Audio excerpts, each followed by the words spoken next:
have Jane's Fashion on the Turntable Show today. She has a keen eye for detail and an unwavering commitment to sustainability. Her brand aims to revolutionize the fashion industry by being seamlessly blending high fashion and environmental consciousness, meaning she's not just making all those clothes that go in the dumps. She's talking about recyclable clothing. She's talking about anything that keeps the environment looking good and is sustainable as well. Her journey in the fashion industry began when she was a child, and I'm excited that she'll be sharing her story with us today. And I must mention, she's known as one of Africa's 50 most industrious women. Hey, we bring the top gunners. Hey, we bring the top gunners to the Turntable Show. And big shout out to our sponsors, Yettis Kitchen. Yettis Kitchen, they're based at Echoes and they're also based at the Printworks. You know, they feed you right. So it's summer right now. You got your barbecues, you got your mother. If you have your mother-in-law, your son-in-law, your uncle-in-law, all the in-laws coming around and you can't cook to save your life, reach out to yettiskitchen.com to sort you out real good. So what I would say is, can we welcome Jane on the show now? Hi, Jane. How you doing? Hi, good afternoon. Oh, good evening. Good evening. How are you? I'm good. Thank you very much for joining us today on the Turntable Show. How's your week been? Thank you for having me. How's your week been? Yeah, it's just started, but it's busy already. But it's exciting. Cool. I'm happy. I'm joyful. It's Cool. A new week, so new vibes, new everything. Do I say Happy Children's Day to you? Does that even Should. apply? I'm a baby. Everybody's a baby in the eye of God. Let's do it. All children of God. Cool. Yeah. If you could just introduce yourself, let the listeners know a bit about you. Introduce yourself and let's just know a bit about you. Okay, thank you. My name is Jane. Popularly known as Jane, but I'm also known as Sogie. So I'm the brand director for Jane's Fashion. Mm-hmm. Like you rightly said, it's a sustainable fashion brand where we tend to focus on eco-conscious fashion. Then aside fashion, I own a charitable organization as well, where we cater for the needs of vulnerable people in our community. And aside that, I'm also into health and safety. So I'm into lots of things. You're a jack of all trades and a master of all. Yeah, so that's about me. I love cooking. I love baking. I love traveling. I love going on road trips. I love music. I love watching movies. I love lots of things. So I'm a fun person, and sometimes I love to be quiet. But most of the days I'm fun. I'm fun to be with. Great stuff. So can you just expand a bit more? You said you're into eco fashion. Why that? Why what made you make that turning point decision that your line of business must be eco-friendly? Okay, my first degree, I have a first degree in environmental health.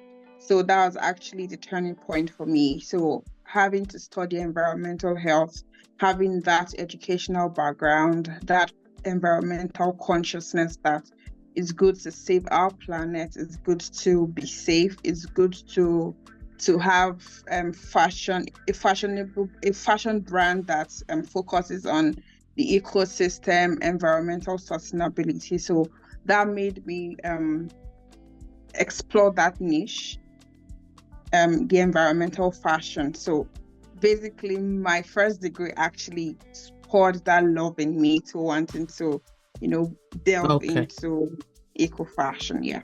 Well, if you don't mind me asking, yes, this is why we call it the Turntable Shows, because we don't ask regular questions. When you're talking about sustainable clothing, I'm thinking Adam and Eve, where they had plants on, right? So when you say you decided to go down that line, I'm talking about clothes you could put in the wash and they disintegrate. Like, what does your fashion line look like?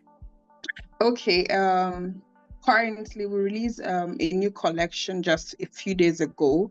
So this collection makes use of shirts that have been worn before, and then we tie and dye them. So, and it looks really good. So instead of trashing these old shirts you've worn before, we turn them into something more colorful, something more beautiful. You don't trash it, you use it again and again. And when you're tired of how this particular color looks, we could re-dye it for you into something entirely different. So that's one of the collections we have. Another collection focuses on handmade fabrics. We explore the Adire fabric. The Adire originates from the western part of Nigeria. So these fabrics are handmade, they are sustainable. So in a situation where you make a bubble dress and you're tired of wearing that bubble dress, we then make it into something else for you. You could then make it into a skirt and blouse, into a top. So that's the sustainable fashion that we are into. Yeah. So if you don't mind me asking, when you're explaining that as well, what comes to mind again is bend down select. If my listeners are not sure what bend down select is, somewhere right now in Nigeria, where I'm from, a lot of people are under the bridge with a sack, the normal rice sacks that you normally buy. If you want to buy a 20 kg sack of rice, it normally comes in a sack. They would split open that sack and put it on the floor. And on that floor, they would put clothes that are fairly used. Sometimes they pride themselves in saying American, is it American found or American sought? American used, they say American used, or they will say UK used. UK used. They all come in batches, or did they call, well, what are those things that they come in? They bales, they come in bales. Yeah. So are you telling me you are usually at the bend down select section, taking those clothes? I'm trying to understand your selection processes. How do you get your clothes? Okay. And then before obviously, apart from people coming to meet you to say, help me recycle my clothes, how do you get the bulk of your clothes? Okay.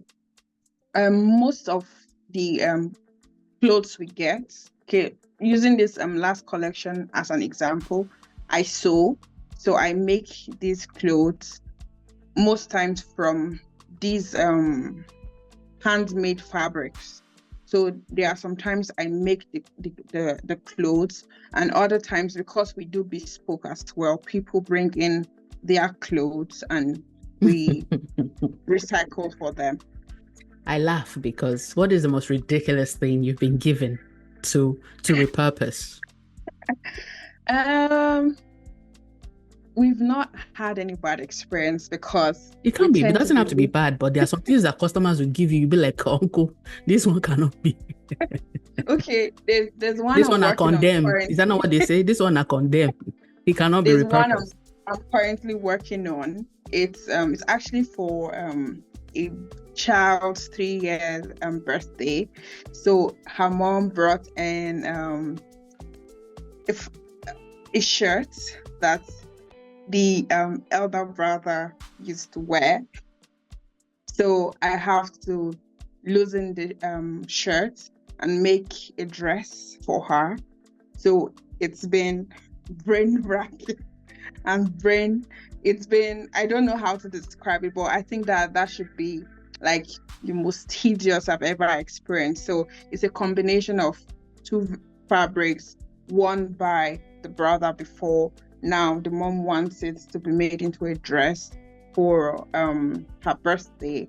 So I have to lose the former shirt and trousers and then make a whole new dress. So I think that should be the most tedious, and I think that. So if you don't mind me, I want some more. I'm gonna dig deeper. If you don't mind me asking, we usually say you do not put new wine in old wineskin. What is the kind of fabric you get? For example, like you just said, somebody gave you an older brother's clothing to use for a younger sister. Surely that fabric will be worn out and not strong. I'm not in fashion. I don't know what word to use. that as the fabric gets older, it gets tougher to handle. They break easily, to the best of my understanding. How do you handle those? Well, not in all cases. When you buy good fabrics, they tend to stand the test of time. And then you couple your creativity and your experience with handling fabrics, because there's a way to handle fabrics. For me, as an example, I do not use razor blades to loosen fabrics. There's seam ripper, and there are other methods where you might not even use any equipment to loosen fabrics. So once a fabric is of good quality, it actually stands the test of time, then expertise helps you to handle these fabrics with care.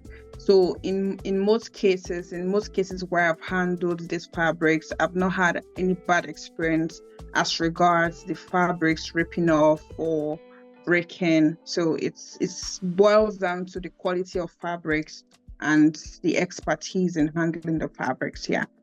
Okay, so if you don't mind talking us through your journey to winning the award of the top 50, because it sounds very low level at where you are speaking in terms of one-on-one, fixing fabric, recycling fabric, to becoming Africa's, not just Nigeria. We're not just talking one little city somewhere. We're talking about Africa's top 50 women in fashion. How did you get there?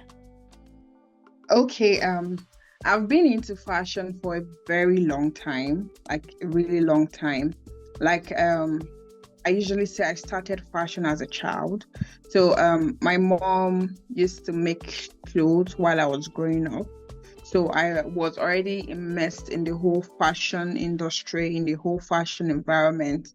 So I've been into fashion for a very long time. And another thing that makes my brand stand out is the fact that we are conscious about helping the community. So we've really been involved in giving out, doing lots of outreach to give out clothes to people who are in need of clothes. So I feel these little acts of service did not go unnoticed, because it's been something that we've done from about 7-8 years ago. We've been doing it. We've been constantly giving out clothes.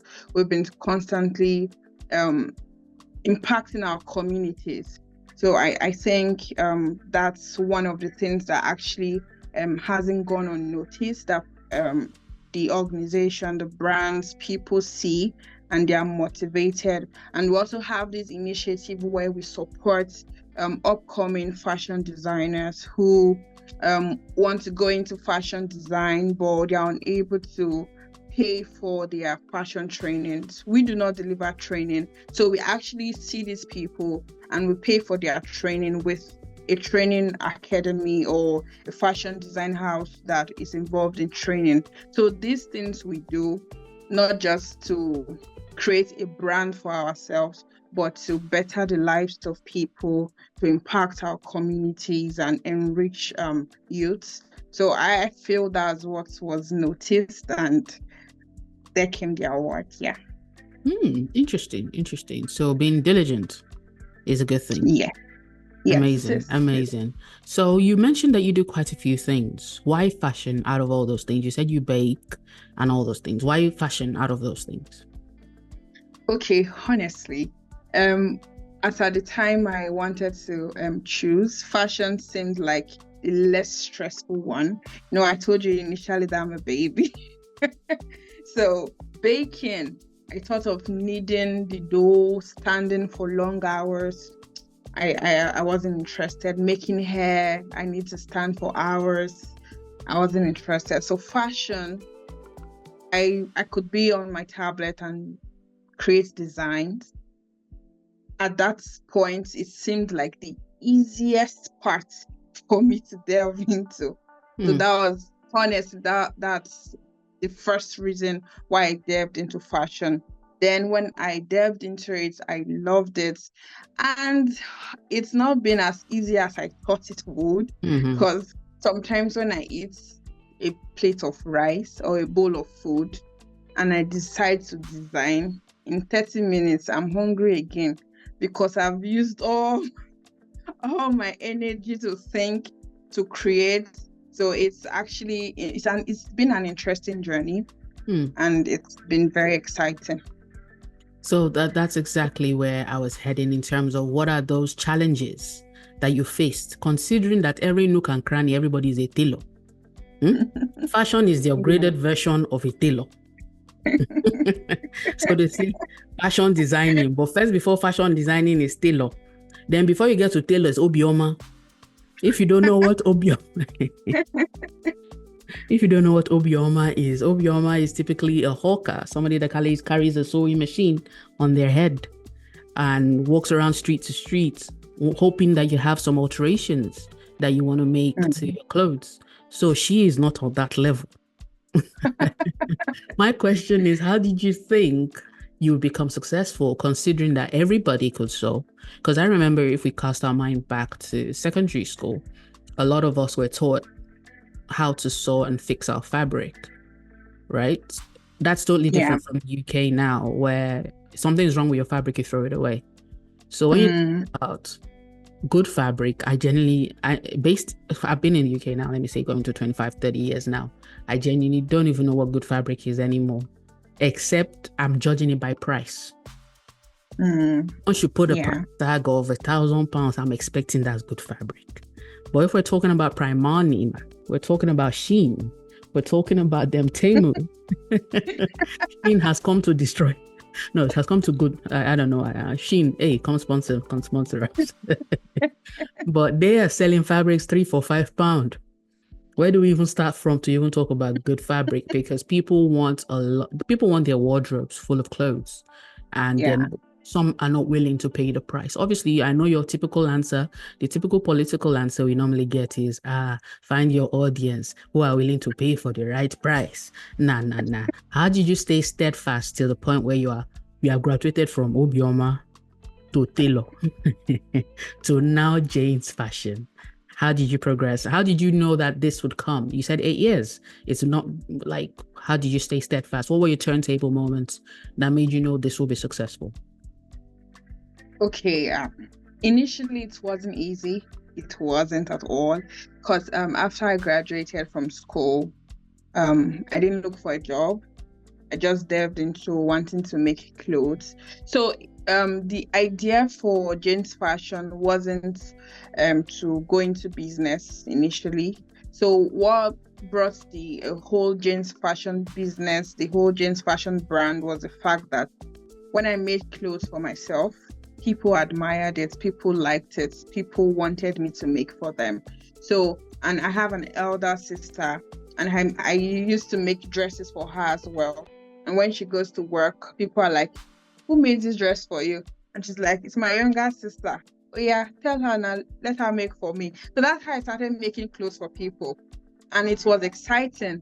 And it felt like I could do this. It's something that I could actually do. Because then a young girl, I make a dress for you, I get 3,000 naira. Oh my God, that's lots of megabytes. That's lots of, a whole lot for me.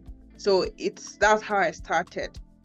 Unknowingly that when I actually wanted to do the whole business thing, customers do not really come like that.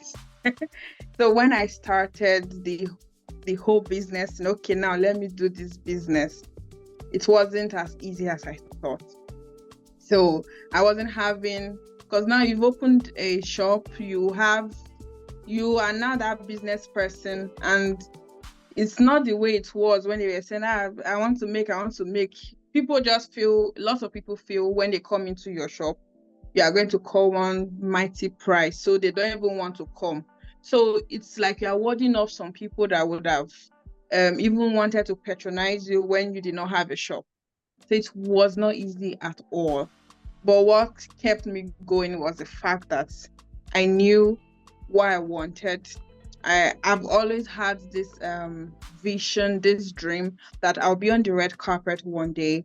I'm wearing a dress and I'm being interviewed and someone asks me, what are you wearing? Instead of saying Gucci, Zara, I'll tell them I'm wearing me. That's been a line Hey, that's been in my energy. head for years, for ages. So I work towards accomplishing that line.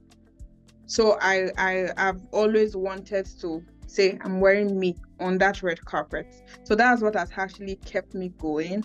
That's what has actually kept me motivated to want to continue. And I'm really happy I stayed motivated, because the Bible says you motivate yourself. So I motivated myself, and with the help of family, friends, it's I wouldn't say it has paid off totally, because I'm not there yet, but it has actually paid off. Yeah. Energy. I like that. I like that. As we get into the final moments of the interview, what final words do you have for anybody out there? Should they bother to get into fashion? Should they just stick at Obioma level and not get a shop? Or should they get into baking and kneading? Because there are times when you get into certain business and you're like, no, it would have been easier. Personally, I'm the founder of Yettis Kitchen, which is a food brand, a restaurant. We sell good food, meaning we cook our rice from scratch, we cook the stews from scratch and all that. But I know that I will be making a load of money if I was into junk food. So if I ever wanted to open another business, this is a disclaimer out there now. Anybody ever wanted to ask me, I will not be opening another Nigerian restaurant. No, I'm not doing it anymore. If I wanted to open another business in the food industry, it would be junk food. Selling you milkshake, ice cream, burger. Don't be feeding yourselves, because the turnover on that is mad and it's less prep time. So any advice for anyone out there? Should they get into fashion, or what do you advise anyone out there? Okay, unapologetically, I'm a Christian. So the first advice I would give to anybody out there is to seek the face of God in whatever thing you want to do. So that's the first advice. Then secondly, once you've sought his face, once you have that vision, you have that idea, you need to be consistent, because even if the idea is coming from God, the instruction is coming from God, you're still going to experience temptations, you're still going to experience downtimes along the way. So you need to keep your spirits high. You need to be focused. You need to continue to push, because the difference between where you are and where you should be is just a little push. So keep on pushing. And I know that the sky is big enough for every one of us to fly. Hey, okay. And then the final thing I would ask you is, every time we end the show, we always ask you to ask the next guest a question. Okay. What question would you, I know you don't know the person, it's fine. What question would you ask the next guest on the Turntable Show? Okay, I would like to ask the guest, what motivates him or her? What's the motivating factor? What motivates you? Wonderful. Yeah. Wonderful. I'll make sure I don't ask that question. What was the question the last guest asked that you asked me? I've already asked you already. Oh, okay. Those are one of the questions that I definitely put forward. And then finally, if you want to just sign out, we want to hear your voice, just let us know where we can find your business. Okay, I'm on Instagram as _Jane's Fashion. Then on TikTok as _Jane's Fashion. On Twitter as X as _Jane's Fashion. And my website is www.janesfashion.org. Amazing. Can we find, is there a phone number for your business where people can call you? Yeah. My phone number is 07729532472. Sounds good. And then if you don't mind signing out of the show, let us know that Jane was here on the Turntable Show, and just keep listening, something like that. Okay. Hi guys. Hi guys. Jane was here. Jane's Fashion was here. Thank you guys for supporting Africana radio station. Don't stop supporting. Keep on supporting. Tell your friends about Radio Africana and Jane's Fashion. Hey, Signing out. thank you very much. Thank you. Thank you very much. It's been a pleasure speaking to you today, and do take care of Same yourself here. and continue to have amazing turntable moments.